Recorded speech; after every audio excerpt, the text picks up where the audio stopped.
Good afternoon, students. Welcome to the live lecture of functional analysis. In the last lecture, we have seen the basic definitions for the given function to be linear, continuous, bounded, right now. And then we have seen some theorems which are actually the properties of the function to be a linear function. Okay. The first property of the linearity function we have seen is t is continuous on x if and only t is continuous at any point provided the function is linear. This is the first property we have seen. The second one we have seen is whenever t is linear, then t is continuous implies and implied by t is bounded. The third property we have seen is whenever t is linear, then t is bounded if and only if t maps bounded sets of x into bounded sets in y. All the three properties we have seen with the proof. Okay. Now in today's lecture, we were going for one more property of the function to be linear, that whenever t is linear, then t inverse exists and continuous whenever it satisfies the one inequality. What is the inequality? Let me just write this statement.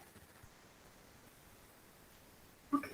The statement of the theorem is let n and n dash be the nonlinear spaces and T be linear. T be linear on n. T be linear on n into n dash.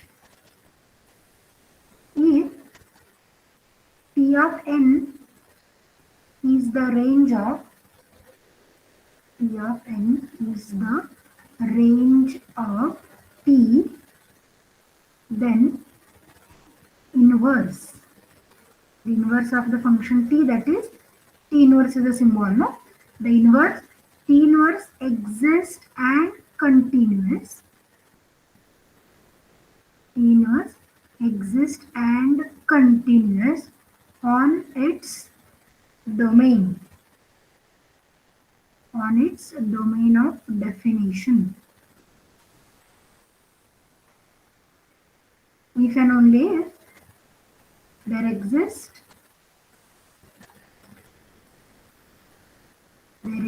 a constant m greater than 0, positive number, real number m greater than 0, that is positive, such that m norm of x is less than or equals to norm of t of x for all x in L.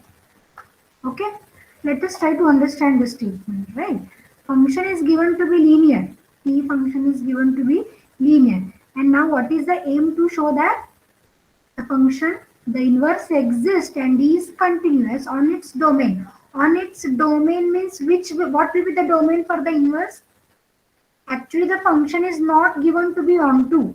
This is given to be into. Therefore, how can I make it to onto?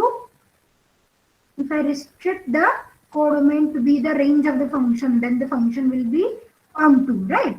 Therefore, on which domain this inverse is going to exist? On T which? of n. Yes, it is T of n. On the range of T, the inverse exists. That's why it was said T inverse exists and continuous on its domain of definition. On its domain of definition means here exactly this is on T of n. That is on T of n. Okay. And we want to show this inverse exists and continuous if and only for a positive constant m, this inequality is true. If you look at this inequality very carefully, this is exactly opposite to function t is bounded. Right? Right now? Yes, ma'am. Because for boundedness of t, what we were writing? Non t of x is less than or equals to m norm of x. But here we have exactly reverse of it. Okay? Let us go for proving this part. Okay? For the first part, now what we'll assume? We will assume the inequality first and then we will prove T inverse exists and continuous. Here I will write part 1. Let us assume that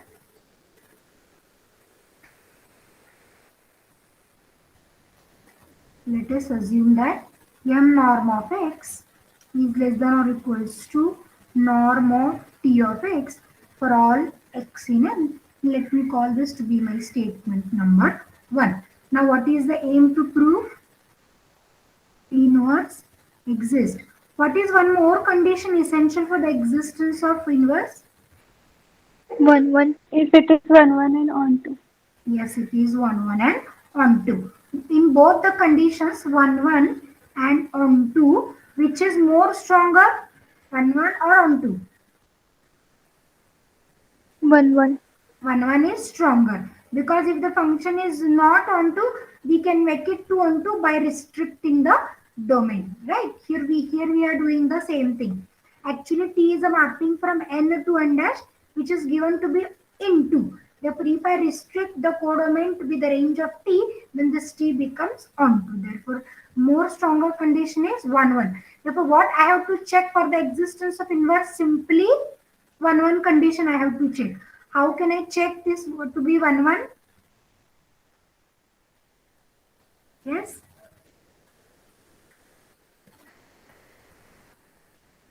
How can I check? T inverse is T is 1 1.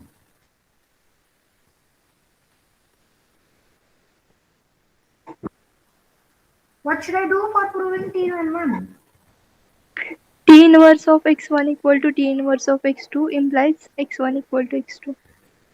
No, you are showing T 1 1, not T inverse 1 1.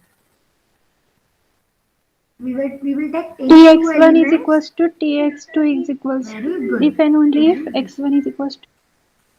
Therefore, let me take two elements x1, x2 in the domain. Okay, such that. What such that? First, let me consider the T image is equal. And what is my aim to show? X1 equal to x2, right now? Now here we were making the use of linearity property. Tx1 equal to tx2, it will give us tx1 minus tx2 equal to 0. Can I write it as t of x1 minus x2 equal to 0? What's the reason? Yes, ma'am. T is linear. Yes, t is linear. Right? Now t image of some vector is 0 provided t is linear. That vector must be 0. Yes, the vector is 0 with the same reason, therefore which will imply x1 is equal to x2. Hence, can I write T is 1 1 and on 2 on T of n. I am restricting the domain, right? Correct now? 1 1 we have proved. On Yes, 2 ma'am. is there on range of T. Therefore, here I can say that T inverse exists on the range of T, that is T of n. Correct? First condition we have proved, right? Now what should I prove? T inverse is continuous. To show T inverse is continuous, is it sufficient for me to show T inverse is bounded? Yes, ma'am. Why? Because T inverse is continuous if and only if T is bounded. But we should have linearity for this, no? If T Yes, is ma'am. linear, then I can say T continuous implies and implied by T bounded. Okay. Now, if I want to use the same, what should I have? In order to prove T inverse is continuous, it will be necessary and sufficient for me to show T inverse is bounded, provided T inverse must be linear. But may I say, whenever T is linear, T inverse is also linear? Yes, ma'am. Correct. Now, let me show. T linear implies T inverse is linear because let us check. Okay. Whenever t is a function from n to n dash, okay, t and t inverse we were defining on t of n to n. Okay.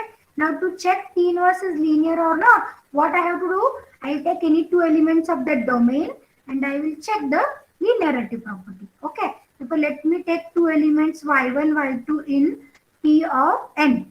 Whenever y1, y2 are in t of n, may I say this implies there exists x1, x2 in n such that. What such that?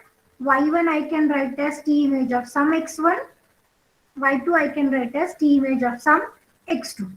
Correct? Yes, ma'am. Now consider T inverse of the linear combination of these two vectors. Let me write as ay1 plus by2. Okay. Therefore, let us substitute the values of the vectors y1, y2 as tx1 and tx2.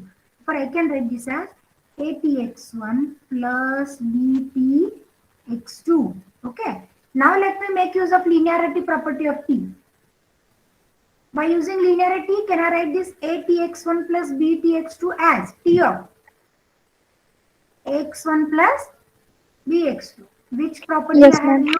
T is linear. Okay. Now, what is T inverse of T of ax1 plus bx2?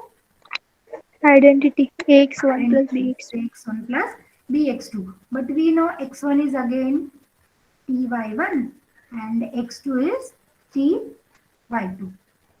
Oh, sorry. X1 is if y1 is tx1, what about x1? T inverse, no? Yes, ma'am. Okay, here I can write. y1 is equal to t of x1 implies x1 is equals to t inverse of y1. Okay. Therefore, what we have proved? T inverse of ay1 plus by2 is this. Therefore, may I say T inverse is linear? Yes, ma'am. Okay. Hence, whenever we have T linear, we should have definitely T inverse is linear. Now, knowing T inverse is linear, okay, here we will write as T inverse is linear, okay, as T inverse is linear, it is sufficient to prove T inverse is bounded because boundedness will give us continuity, right now? Okay, now as we were saying, T inverse exists as T inverse exists. Okay, therefore may I say to each element y in the domain, to each y in the domain of T inverse. What is the domain of T inverse? T of N. Yes, that is Tn. There exists x in n such that. What such that? Hmm? Y is equal to T of x, T right of now? X. Which is implies and implied by I can I write this as x is equal to T inverse y. Okay, x is equal to T inverse y. Now I'll just substitute this value in our inequality number 1, which is the assumption. Correct now? Therefore, let me substitute this x value in 1. Okay, thus equation 1 becomes.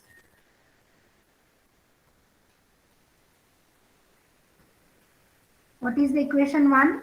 I'll write the equation also here. M norm of x is less than or equals to norm of T of x. Now I'm going to substitute the value. What is x I have written?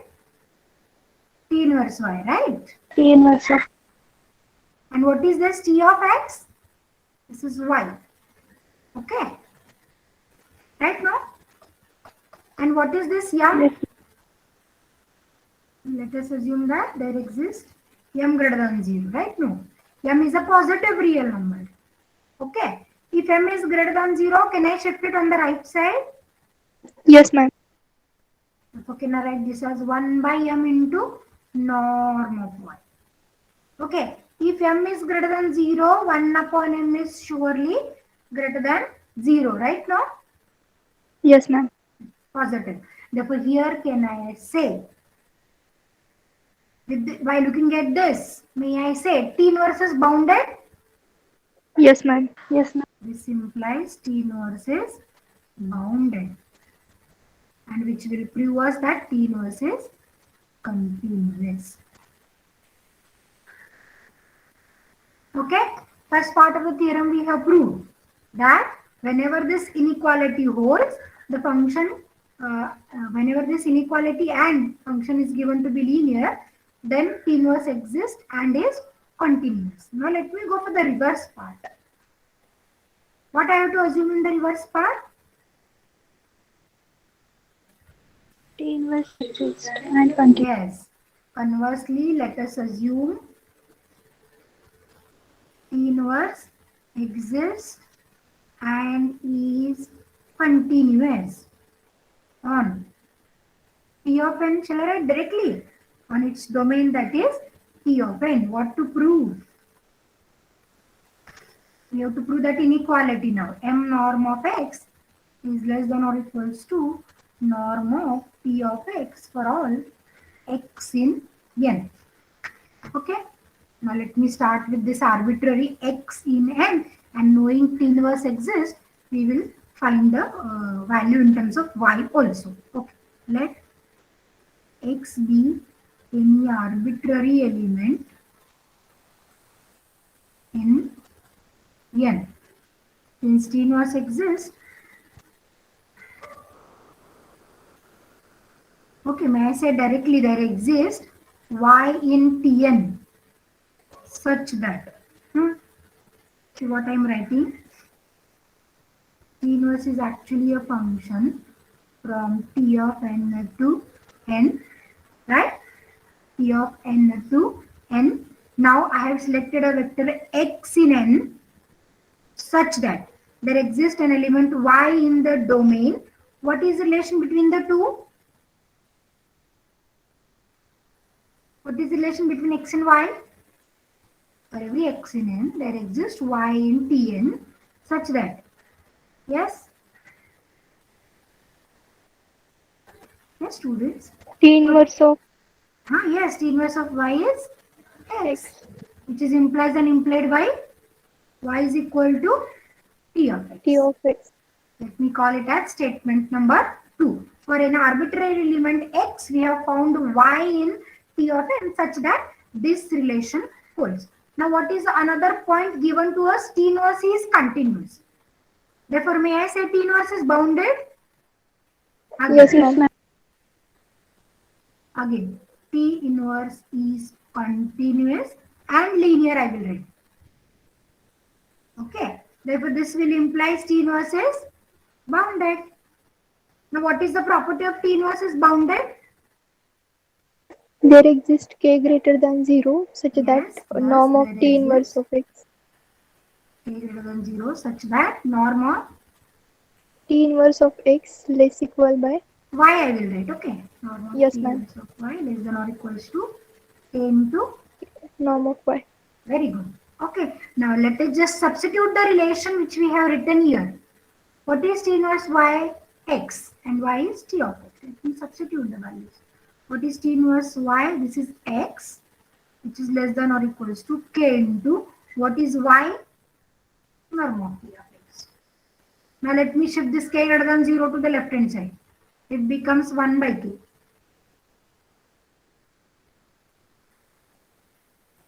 What is the reason here? This is from which equation? This is from 2. Okay, for k greater than 0, 1 by k will be greater than 0 again. Let me call it as small n. Right?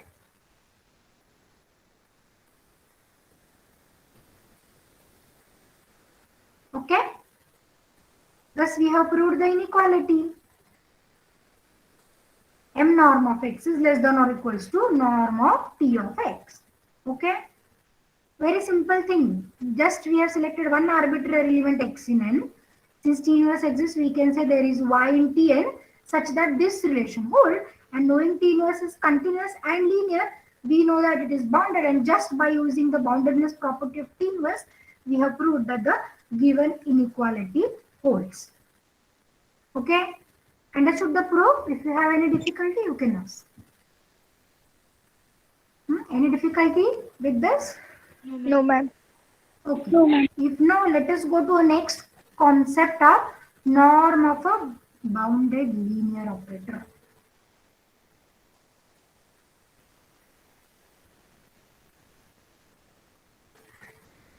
Norm of bounded linear operator. This was a 1 point ahead we were going. Till now what we have done, we have found the norm of a vector x in the given norm linear space. Now it's a time to find out norm of bounded linear operator. That is, if T is my bounded linear operator, that is a function, no? It's a function. Now we were moving towards finding the norm of one function. Now the question arises how to find out the norm of a function. Okay, let us assume that T is a function defined from x to y. T is a function defined from x to y. What is given?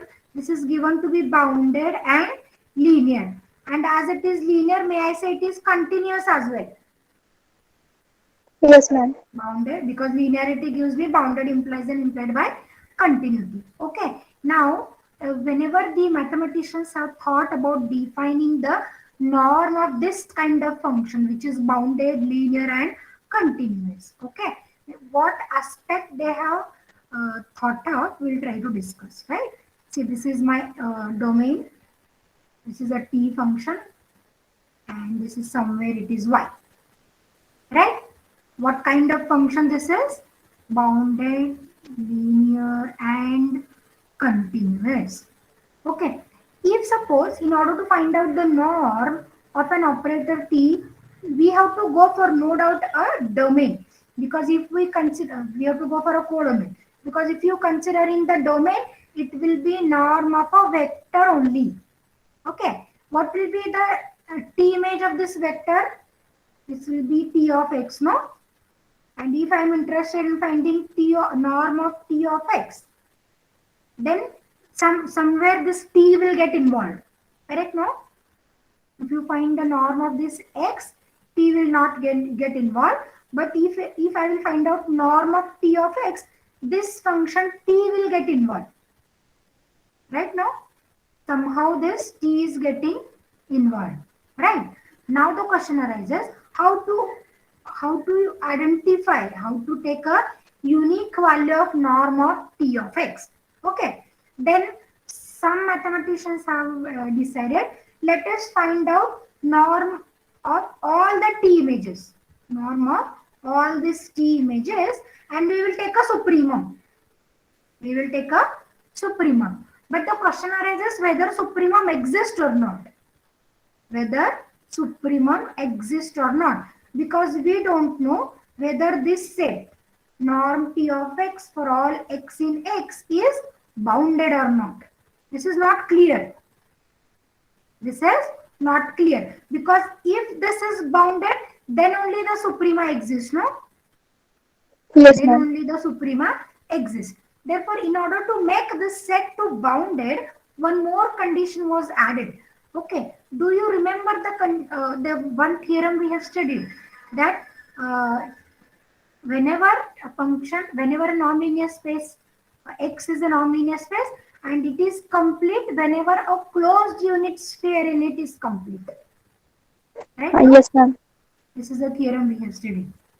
Correct? This is the sphere. What kind of sphere it is? Collection of all Unit x sphere. in it. Yes, unit sphere. Norm x is less than or equal. Whether the set is bounded or not? Yes, ma'am. Yes, it is bounded. Now we have studied one more property of linearity. What is the property? Whenever T is linear, it maps bounded sets to bounded set. Therefore, if I take a T image of this set, yes, what will be the T image? Bounded T of Yes, S. it is bounded. We don't have a guarantee whether it is a sphere or not. That whatever is this is a bounded set.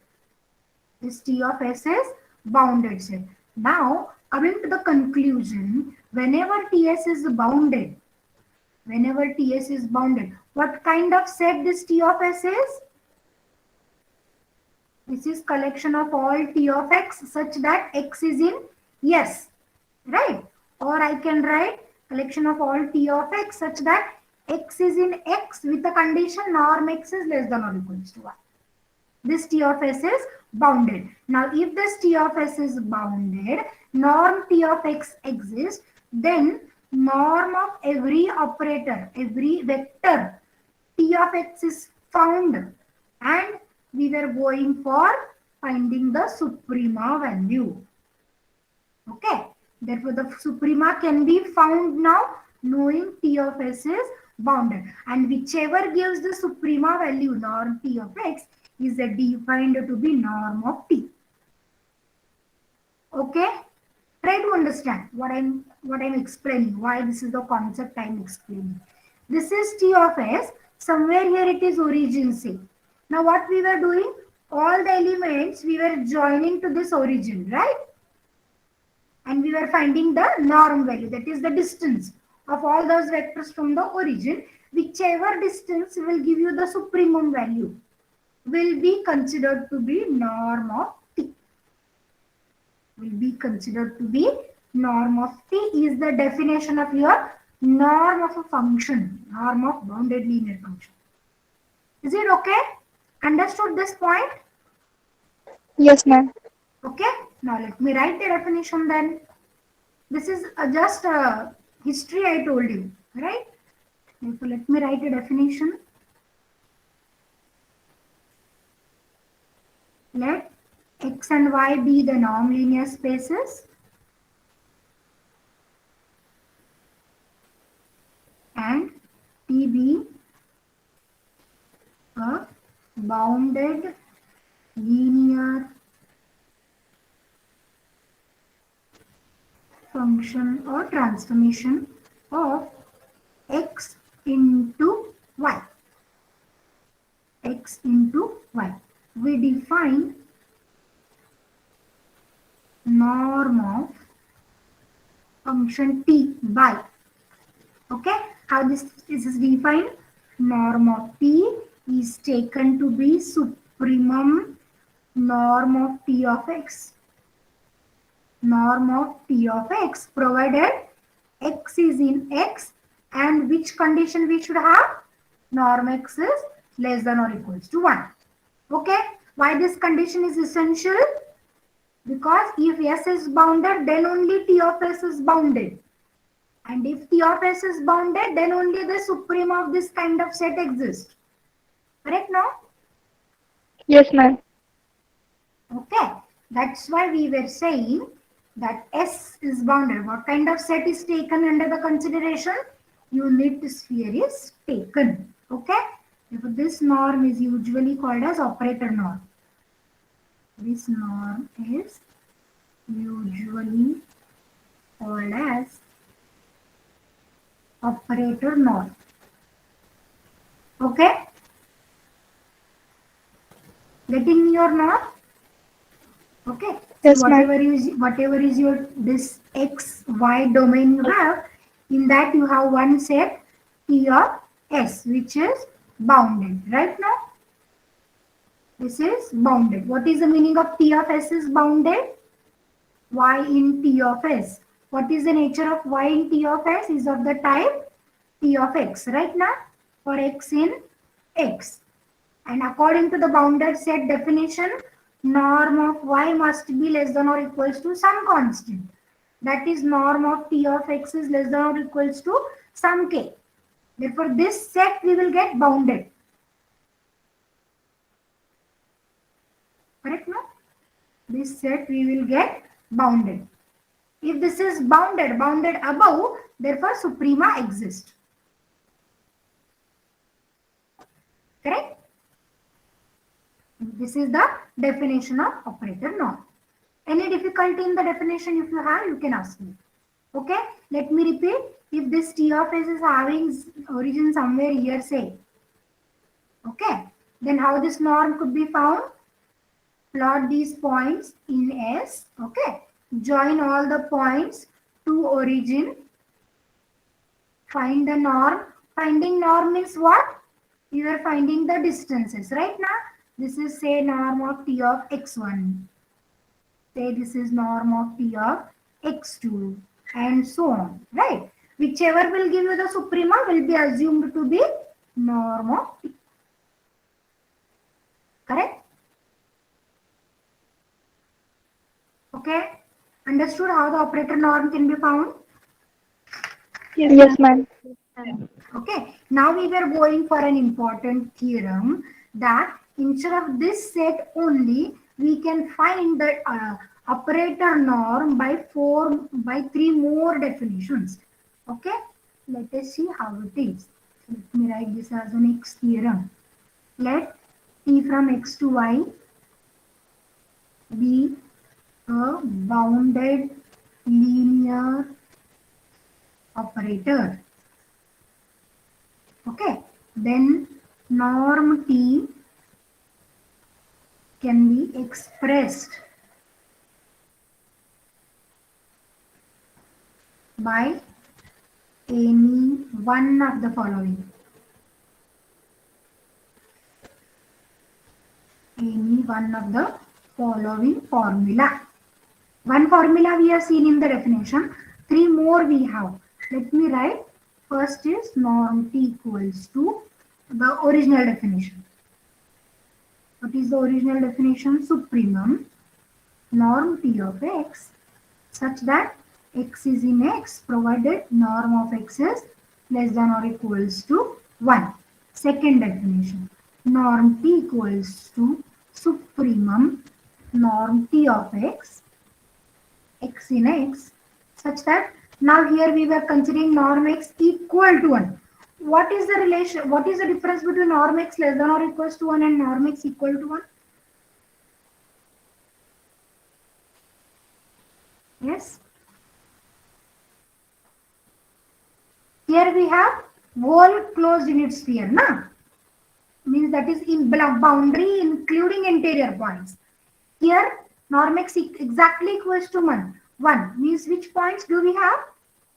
On boundary. Only boundary without considering the interior. But still both are same. That is what the claim actually. And the third is norm T of X upon norm of X such that X is in X and X is not equal to 0. Why X is not equal to 0? Because this X we were taking in the denominator.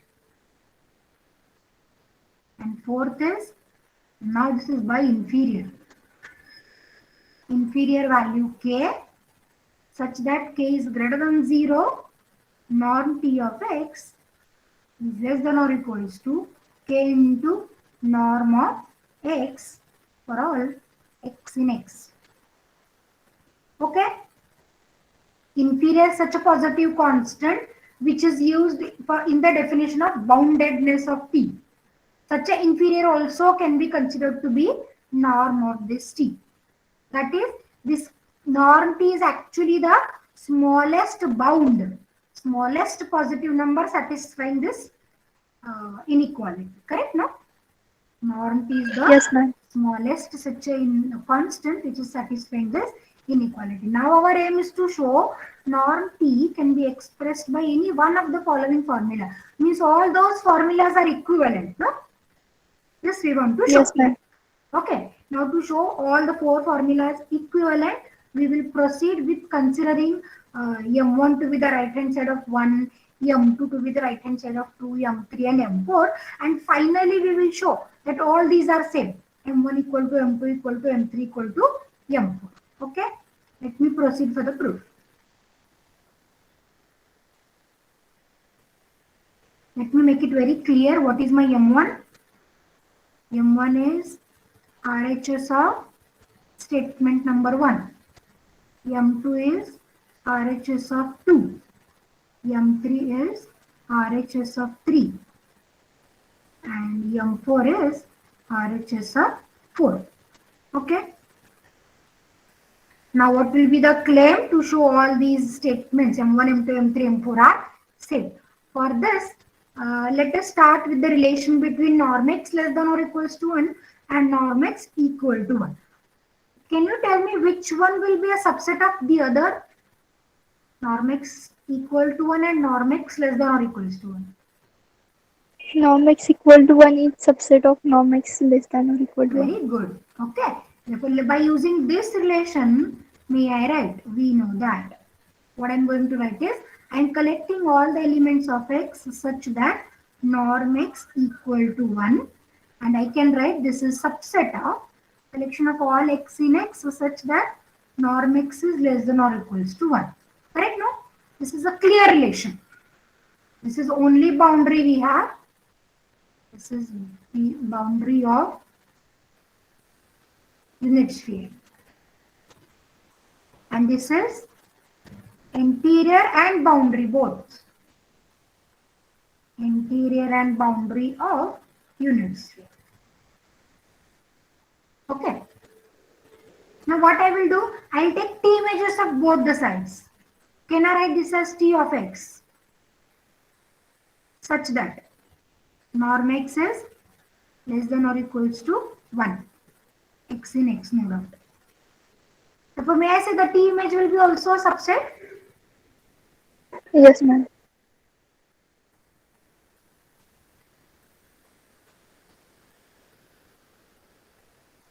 Okay. Now, if this A is subset of B, what is the relation between their supremas? A subset of B. What is the relation between supremum A and supremum B? Less equal. Yes, it is less equal. Right. Let me use this less equal. Take a suprema on both the sides. Can I write this as supremum? Okay, before that I will find norm also. Is it okay? Supremum of norm of P of x. Norm x less than or equals to 1. X in x, which is less than or equals to supremum norm P of x. X in x, and norm x is less than or equals to 1. And according to the definition, what this is? This right side is a first definition, no? Supremum norm Tx, x in x such that norm x less than or equals to 1. And supremum norm Tx for norm x equal to 1 is the right side of 2. Therefore, may I write this is M2 and this is M1.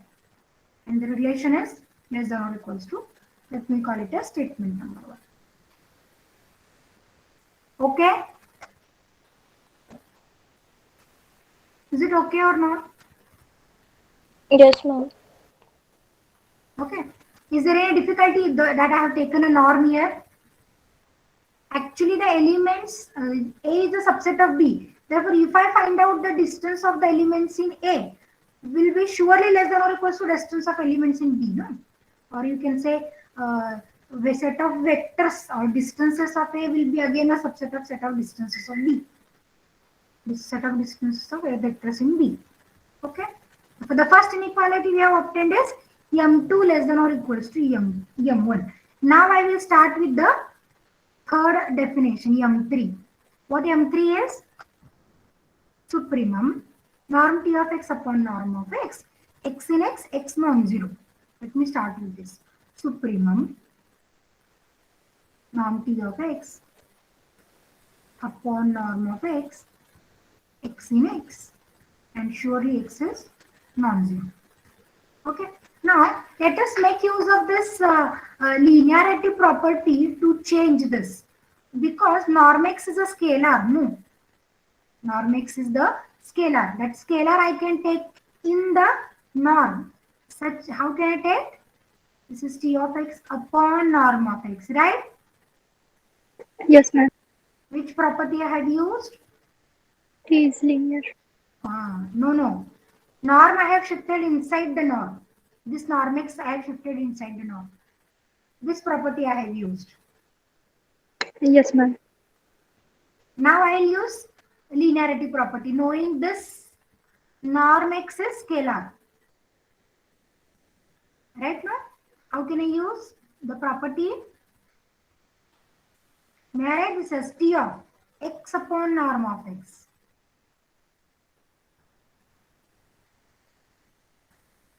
X in x, x non-zero. Correct now? Which property I have used? T of alpha x is equals to alpha tx. Right now, what is alpha here? 1 upon norm x. Right now? Yes, ma'am. T linear I can write. Okay. Now look at this vector we have constructed, x upon norm of x. Unit vector. Yes, it is unit. Can I put it as y? Say x upon norm of x. Okay. Whether y is in x or not. Yes, ma'am. And what is the value of norm? Norm y. Is it 1? 1. Because Yes, whenever a vector is divided by its norm, it will give us a unit vector. Right? Therefore, I'll just make the corresponding changes in M3 then. This is supremum norm P of y provided y is in x.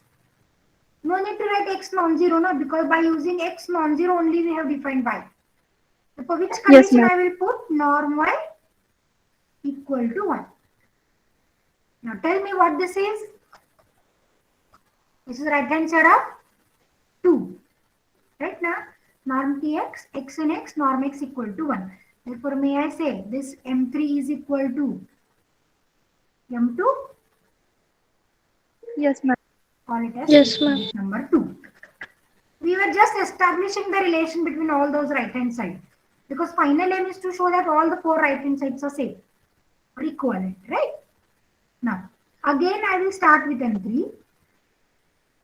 Again I will start with M3. What is M3? Supremum norm P of x upon norm of x provided x is in x and x is non-zero. Okay. Now what the job I'll do, I'll try to remove suprema on the right hand side.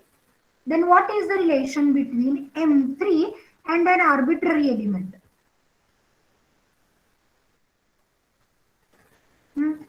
Tell me the relation.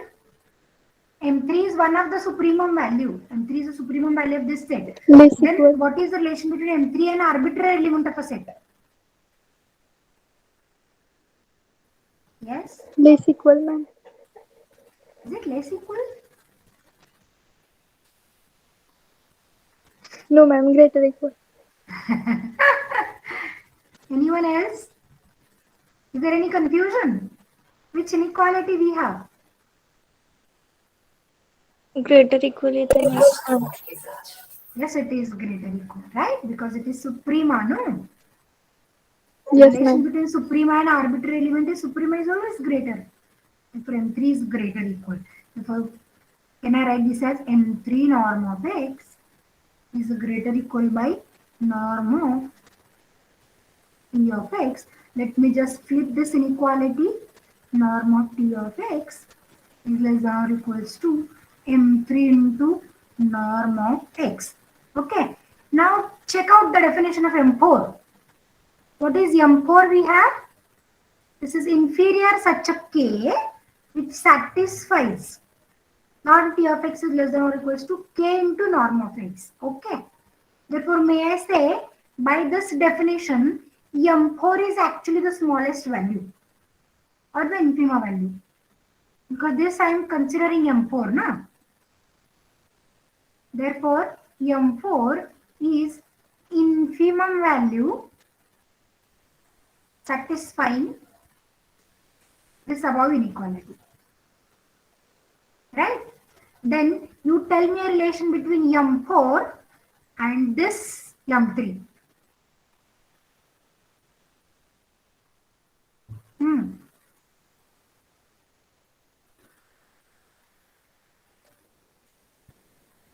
M4 is the inferior such value which satisfies this kind of inequality, and here we have obtained M3 is any value which satisfies the same.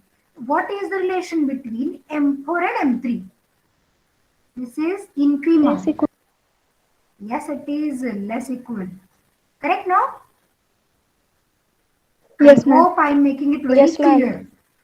M4 is infimum value which satisfies this inequality. M3 is also another value which satisfies the same inequality. Therefore, the relation between infima and this value must be less equal. Okay? 3 equations we have derived till now. Okay? Now let me go for the last relation between these values. Norm T of x, can I write it as less than or equals to M4 into norm of x? By definition of M4 itself, as I told you here. M4 is the infimum value which satisfies this inequality. Therefore, I can write norm P of x is less than or equal to M4 into norm of x, right now?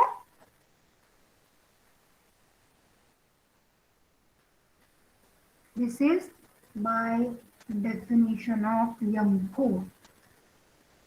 Okay. Now I will add a condition norm x less than or equals to 1 to this one. What is the effect on this condition then? Less equal by M4. M4. Okay. Which condition I have added? X in x, and I have substituted norm x is less than or equals to 1. I have added norm x is less than or equals to 1. If it is norm x less than or equals to 1, then what this norm P of x will give us? What is the definition of M1? Look at the definition of M1. M1 is supremum norm T of x, supremum norm T of x provided x in x is and norm x is less than or equals to 1. That is M1 is supremum, no? Here I can write. This is M1, no? Therefore, M1 is the supremum such a value. M1 is supremum such a value, and here we are getting one more value M4. Okay, which is greater equal by norm T of x. Therefore, for this set, what is this set? Norm T of x such that x is in x and norm x is less than or equals to 1. May I say each and every value will be less than or equals to M4? Therefore, M4 acts as an upper bound, no? M4 acts as a upper bound. But what is the least upper bound of this set?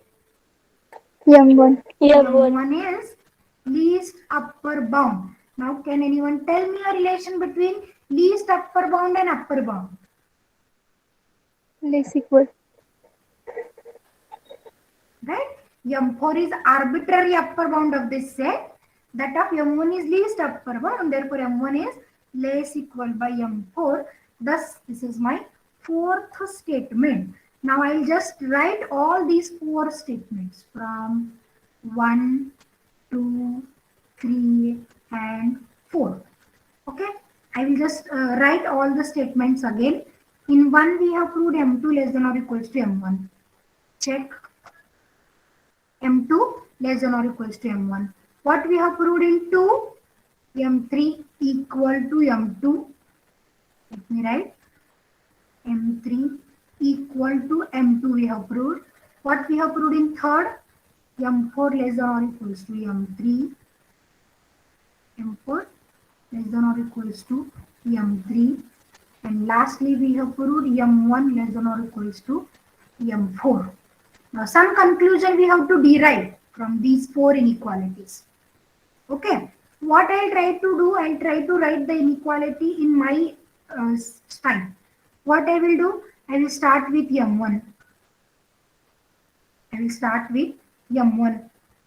What is relation between M1 and M2? M1 is greater equal by M2, right? M2 less equal by M1. That is M1 greater equal by Yes, ma'am. M2. But this M2 is equal to M3, right? Yes. But this M3 is greater equal by M4.